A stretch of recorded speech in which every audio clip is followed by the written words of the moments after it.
नमस्कार प्यारे बच्चों। शिक्षा निदेशालय राष्ट्रीय राजधानी क्षेत्र दिल्ली द्वारा भेजी गई वर्कशीट नंबर 6 का आज हम अध्ययन करने जा रहे हैं।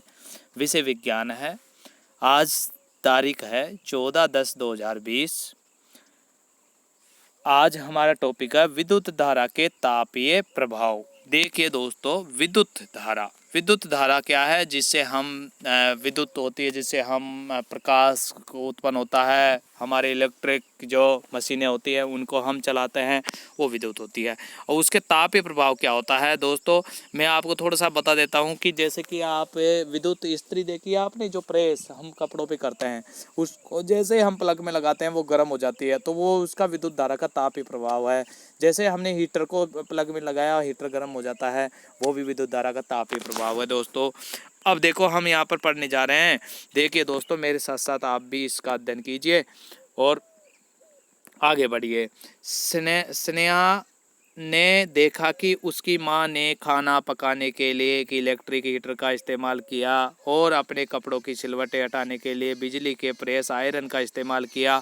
तो ये दोनों क्या है? हीटर और प्रेस दोनों क्या है? ये विद्युत का तापीय प्रभाव है। इनको लगाया और उसके कारण विद्युत का ताप के कारण ये गर्म हो जाती है। उसने सोचा कि मेरी माँ आयरन और इलेक्ट्रिक हीटर का उपयोग क्यों करती है, ये किस प्रकार से कार्य करते हैं। रवि जो स्नेह का भाई है ने बताया कि ये विद्युत धारा के तापीय प्रभाव के कारण होता है। अब उसने बताया कि ये किसके कारण होता है? तापीय प्रभाव के कारण होता है। जब एक तार से विद्युत धारा प्रभावित होती है तो तार गर्म हो जाता है। ये विद्युत धारा का तापीय प्रभाव है दोस्तों। देखो दोस्तों क्या है, आपको मैं यहाँ बता देता हूँ कि तापीय प्रभाव क्या होता है कि जब किसी तार से विद्युत धारा प्रभावित होती है तो तार गर्म हो जाता है। जैसे हीटर को जैसे प्लग में लगाया, उसके हीटर के तारों में जब विद्युत धारा प्रभावित होगी तो वो गर्म हो जाता है। इसी प्रकार से प्रेस में भी जो विद्युत इस्त्री होती है उसमें भी वो जैसे प्लग में लगाते हैं तो उसके जो वो अंदर उसके एक पत्ता होता है, उसमें यदि विद्युत धारा प्रभावित होती है तो वो गर्म हो जाता है। तो उसे गर्म हो जाता है, ये विद्युत धारा का तापीय प्रभाव कहलाता है। उदाहरण के लिए जब हम एक गीजर का स्विच ऑन करते हैं तो पानी गर्म हो जाता है। गीजर देखा आपने? गीजर रोड, पानी की रोड, उसको जैसे ही हम प्लग में लगाते हैं, गर्म करते हैं और बाल्टी में पानी में जब उसको डालते हैं तो वो पानी गर्म होने लग जाता है। तो उसमें क्या है? विद्युत धारा का तापीय प्रभाव है। अब विद्युत धारा का तापीय प्रभाव क्या है? जब किसी तार से विद्युत धारा, किसी धातु के तार से विद्युत धारा प्रभावित होती है तो वो गर्म हो जाती है। यानी कि विद्युत धारा प्रभावित होती है तो वो उस तार को गर्म कर देती है और ऊष्मा का उत्सर्जन करती है। ठीक है दोस्तों, अब हम देखो हम आगे बढ़ते हैं। इसके बाद में आपकी वर्कशीट में दे रखा है, देखो ये आपके कुछ डायग्राम दे रखे हैं। इधर देखिए, मैं आपको इनको बता देता हूँ क्या क्या है ये। दोस्तों देखो, आपके कुछ समझ में नहीं आ रहा तो पूछ लेना। ये इलेक्ट्रिक आयरन है। आयरन क्या? प्रेस है, जिसे प्रेस कहते हैं हम कपड़ों पे जो करते हैं। विद्युत इस्त्री कहते हैं, जिसे विद्युत इस्त्री कहते हैं। यह प्रेस है। और देखो ये इलेक्ट्रिक केटली है। इलेक्ट्रिक केटली जानते हो इसको? जैसे चाय है, चाय को उसमें ठंडी हो गई, उसको प्लग में लगाया वो गर्म हो जाती है। दूध है वो गर्म हो जाता है। इलेक्ट्रिक केटली है ये इलेक्ट्रिक हीटर है। इलेक्ट्रिक हीटर अगर रूम हीटर होता है ना, जो आपको लगा देते हैं उसको कमरे में और वो गर्म हो जाता है, या हम कुछ खाना वाना बनाते हैं तो उसमें गर्म हो जाता है, तो ये हीटर है। और ये एयर ड्रायर है। ये आपको पता है, आपने देखा दुकानों पे लगाते हैं ना, वो बालों की सेटिंग करने के लिए, बच्चे कोई बालों की सेटिंग या कोई सेटिंग कराता है तो वो गर्म हवा देता है और उससे बाल चिपक जाते हैं। तो ये हेयर ड्रायर है। तो इस प्रकार से दोस्तों ये आपके समझ में आ गया होगा कि इस प्रकार। देखो यहाँ पर और है, ये और दो दे रखे हैं। यहाँ पर इलेक्ट्रिक रोड है, ये जो हम पानी गर्म करते हैं सर्दियों में। ये हीटर है जिसपे हम खाना बनाते हैं। ओके दोस्तों, इस प्रकार से ये आपके पूरे विद्युत रोस्टर हो गया।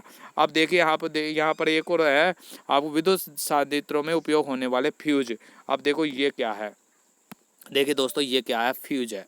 फ्यूज है, ये फ्यूज है। ये क्या होता है? जब विद्युत धारा बहुत ही ज़्यादा या इतनी आ जाती है कि उससे विद्युत हमारी जो युक्तियाँ हैं, विद्युत मशीनें हैं, जिनको नुकसान पहुँचे, उससे पहले क्या है, इसमें एक तार होता है। ये तार यहाँ से पिघल, ये तार होता है। ये तार क्या, इसका गलनांक बहुत ही कम होता है।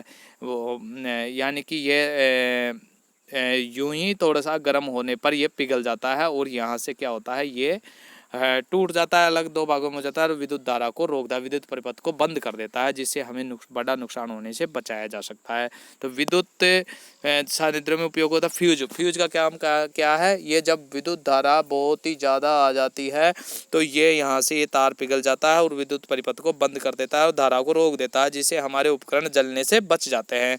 तो उसे विद्युत धारा में उपयोग होने वाला क्या कहलाता है, फ्यूज कहलाता है। ये फ्यूज है। फ्यूज का क्या कार्य है, ये हमारे उपकरणों को जलने से बचाने में काम आता है। यदि विद्युत धारा यदि बहुत ज़्यादा आ जाती है तो ये गर्म होके विद्युत टूट जाता है और विद्युत परिपथ को रोक देता है, जिससे हमारे उपकरण जलने से बच जाते हैं बच्चों। अब देखो इस प्रकार से आपका विद्युत फ्यूज हो गया। अब देखिए आपको इधर हो रहा है विद्युत धारा के तापीय प्रभाव के कुछ और उपयोग। अब देखो इसके विद्युत धारा के तापीय प्रभाव के और कुछ उपयोग है जो हम आपको बताते हैं।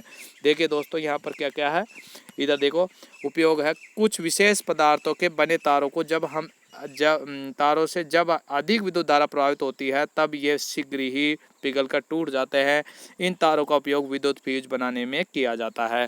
अब देखो आपको पता है जिनका गलनांक बहुत ही कम होता है, बहुत ही कम ताप गर्म होते ही वो पिघल जाते हैं, ऐसे का विद्युत फ्यूज बनाया जाता है। तो यहाँ पर क्या है, कुछ विशेष पदार्थों के बने तारों से जब अधिक विद्युत धारा प्रभावित होती है तब ये वे शीघ्र ही पिघलकर टूट जाते हैं।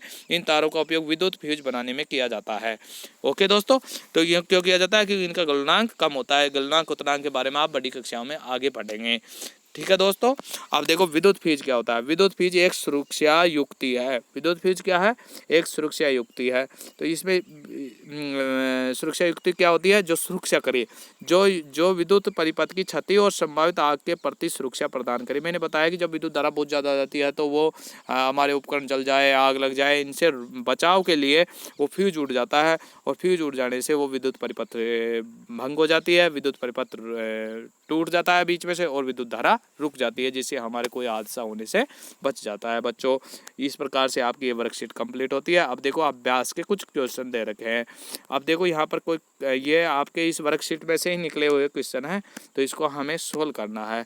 बिजली के कम से कम 5 उपकरणों की एक सूची बनाइए जहाँ विद्युत धारा के तापीय प्रभाव का उपयोग किया जाता है। अब देखो यहाँ पर क्या क्या आ गया, एक तो विद्युत हीटर, विद्युत केटली, विद्युत प्रेस जिसे इस्त्री कहते हैं, विद्युत बल्ब, विद्युत जो रूम हीटर।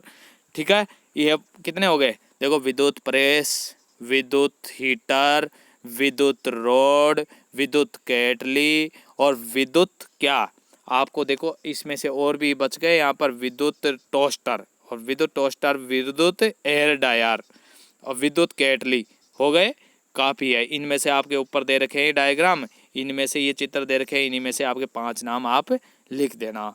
ओके बच्चों, अब इसमें देखो दूसरा क्वेश्चन है, एक दीप्त विद्युत बल्ब को छूना नहीं चाहिए क्योंकि वो बहुत ही गर्म होता है, उससे हमारे हाथ जल सकते हैं और उसमें यदि कहीं तार निकला हो तो करंट भी आ सकता है, हमें विद्युत का शॉर्ट भी लग सकता है, इस वजह से उसे छूना नहीं चाहिए। ये आपका दूसरा क्वेश्चन है बच्चों।